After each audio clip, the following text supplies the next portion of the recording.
Unlike the retail stores, I have some strict rules that I follow when entering the holidays around the Cherry household. The fall decor remains in place until after Thanksgiving. There will be no tinsel, lit up trees, garland, or stockings hung with care until we have thoroughly celebrated Thanksgiving. Another big rule is Christmas music cannot be played until the day after Thanksgiving.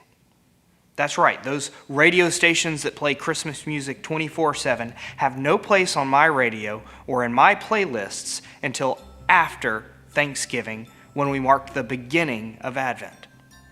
Don't get me wrong, I love Christmas music, but for me, that music inhabits a very particular part of our calendar and serves a very important purpose. The purpose of preparation for the birth of our Savior, Jesus Christ. As we head into this year's season of Advent, I find myself reflecting upon the lyrics of one of my all-time favorite Christmas hymns, O Holy Night. One line in particular seems to really resonate with me this year. A thrill of hope, the weary world rejoices, for yonder breaks a new and glorious morn. A thrill of hope, the weary world rejoices. Weary seems to describe our situation so well. I'm tired of adapting to everything and adjusting to a pandemic. I find myself so drained that if I hear the word pivot one more time, I'm bound to collapse. Changing schedules and protocols around my children's schools and the latest quarantining guidelines have left me exhausted. And if that weren't enough, I'm facing major transitions at work and the future is uncertain. I get the weary part. When do we get to that thrill of hope and rejoicing? This is what Advent is really about. Advent, the season leading up to the joy of Christmas, is a time to reflect and prepare Him room in our hearts. Advent literally means coming. When new parents are pregnant with a child, they must prepare a place for that new life.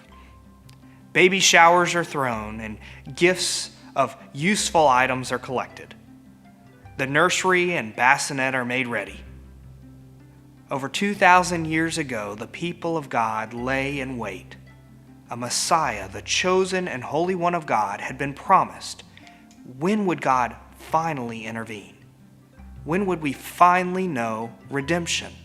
When would we finally witness restoration? So many had given up hope, and yet a heavenly messenger visited a young woman with tidings of great joy. The advent of our hope is near. Much like our ancestors in the faith, we await redemption and restoration. We long for hope fulfilled. The biggest difference is that we already know the name of that hope and the role He is to play in God's glorious plan.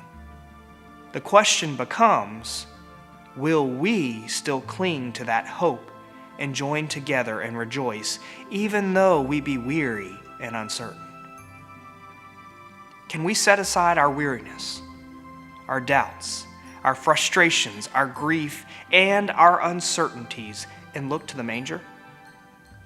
This year, we have partnered with Frontier Fellowship, a missionary sending organization with over 40 years of experience in sharing the gospel of Jesus Christ with unreached people groups around the globe. They have created a beautiful and timely Advent devotion that helps walk us down the path toward the manger and prepare our hearts to receive the hope, peace, joy, and love Jesus brings. Along with their devotions, they help guide us to pray for foreign fields of mission as we seek to reach our weary world. This is good news of great joy that our own weary soul needs right now. In the midst of our tiring schedules and looming transitions, we have the same hope, and His name is Jesus, the head of our church. I pray you will join us this Advent season as we prepare the way for the coming of Jesus once more.